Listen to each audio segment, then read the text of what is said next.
የይሁዳ መልእክት። የኢየሱስ ክርስቶስ ባሪያ የያዕቆብም ወንድም የሆነ ይሁዳ፣ በእግዚአብሔር አብ ተወደው ለኢየሱስ ክርስቶስም ተጠብቀው ለተጠሩ ምሕረትና ሰላም ፍቅርም ይብዛላችሁ።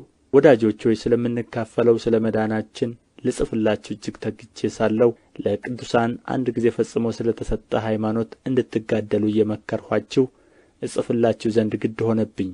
ከብዙ ጊዜ በፊት ለዚህ ፍርድ የተጻፉ አንዳንዶች ሰዎች ሾልከው ገብተዋልና ኃጢአተኞች ሆነው የአምላካችንን ጸጋ በሴሰኝነት ይለውጣሉ።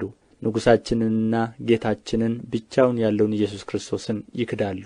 ዳሩ ግን ሁሉን አንድ ጊዜ ፈጽሞ ምንም የተማራችሁ ብትሆኑ ጌታ ከግብፅ አገር ሕዝቡን አድኖ የማያምኑትን በኋላ እንዳጠፋቸው ላሳስባችሁ እወዳለሁ።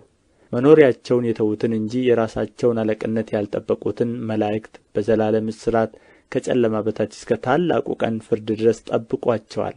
እንዲሁም እንደ እነርሱ ዝሙትን ያደረጉና ሌላን ሥጋ የተከተሉ ሰዶምና ገሞራ በዙሪያቸውም የነበሩ ከተማዎች በዘላለም እሳት እየተቀጡ ምሳሌ ሆነዋል። እንዲሁም እነዚህ ሰዎች ደግሞ እያለሙ ሥጋቸውን ያረክሳሉ፣ ጌትነትንም ይጥላሉ፣ ሥልጣን ያላቸውንም ይሳደባሉ። የመላእክት አለቃ ሚካኤል ግን ከዲያብሎስ ጋር በተከራከረ ጊዜ ስለ ሙሴ ሥጋ ሲነጋገር ጌታ ይገሥጽህ አለው እንጂ የስድብን ፍርድ ሊናገረው አልደፈረም። እነዚህም ግን የማያውቁትን ሁሉ ይሳደባሉ። አእምሮም እንደሌላቸው እንስሶች በፍጥረታቸው በሚያውቁት ሁሉ በእርሱ ይጠፋሉ። ወዮላቸው! በቃየል መንገድ ሄደዋልና ስለ ደመወዝም ለበለዓም ስሕተት ራሳቸውን አሳልፈው ሰጥተዋል። በቆሬም መቃወም ጠፍተዋል።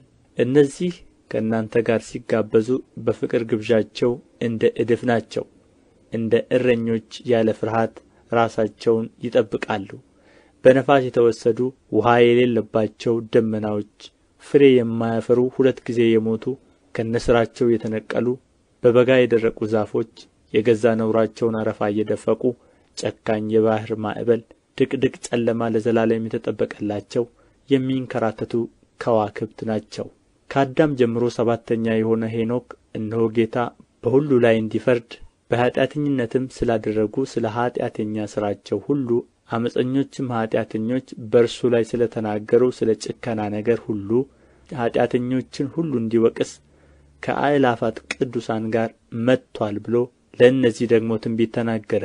እነዚህ እንደ ምኞታቸው እየሄዱ የሚያንጐራጕሩና ስለ ዕድላቸው የሚያጕረመርሙ ናቸው። እንዲረባቸውም ለሰው ፊት እያደሉ አፋቸው ከመጠን ይልቅ ታላቅ ቃል ይናገራል። እናንተ ግን ወዳጆች ሆይ በጌታችን በኢየሱስ ክርስቶስ ሐዋርያት ቀድሞ የተነገረውን ቃል አስቡ። እነርሱ በመጨረሻው ዘመን በኃጢአተኝነት እንደ ገዛ ምኞታቸው እየሄዱ ዘባቾች ይሆናሉ ብለዋቸዋልና።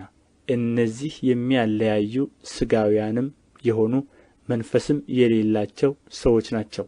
እናንተ ግን ወዳጆች ሆይ ከሁሉ ይልቅ በተቀደሰ ሃይማኖታችሁ ራሳችሁን ለማነጽ እየተጋችሁ በመንፈስ ቅዱስም እየጸለያችሁ ወደ ዘላለም ሕይወት የሚወስደውን የጌታችንን የኢየሱስ ክርስቶስን ምሕረት ስትጠባበቁ በእግዚአብሔር ፍቅር ራሳችሁን ጠብቁ። አንዳንዶች ተከራካሪዎችንም ውቀሱ፣ አንዳንዶችን ከእሳት ነጥቃችሁ አድኑ፣ አንዳንዶችንም በሥጋ የረከሰውን ልብስ እንኳ እየጠላችሁ በፍርሃት ማሩ። ሳትሰናከሉም እንዲጠብቃችሁ በክብሩም ፊት በደስታ ነውር የሌላችሁ አድርጎ እንዲያቆማችሁ ለሚችለው ብቻውን ለሆነ አምላክና መድኃኒታችን ከዘመን ሁሉ በፊት አሁንም እስከ ዘላለም ድረስ በጌታችን በኢየሱስ ክርስቶስ ክብርና ግርማ ኃይልም ሥልጣንም ይሁን፣ አሜን።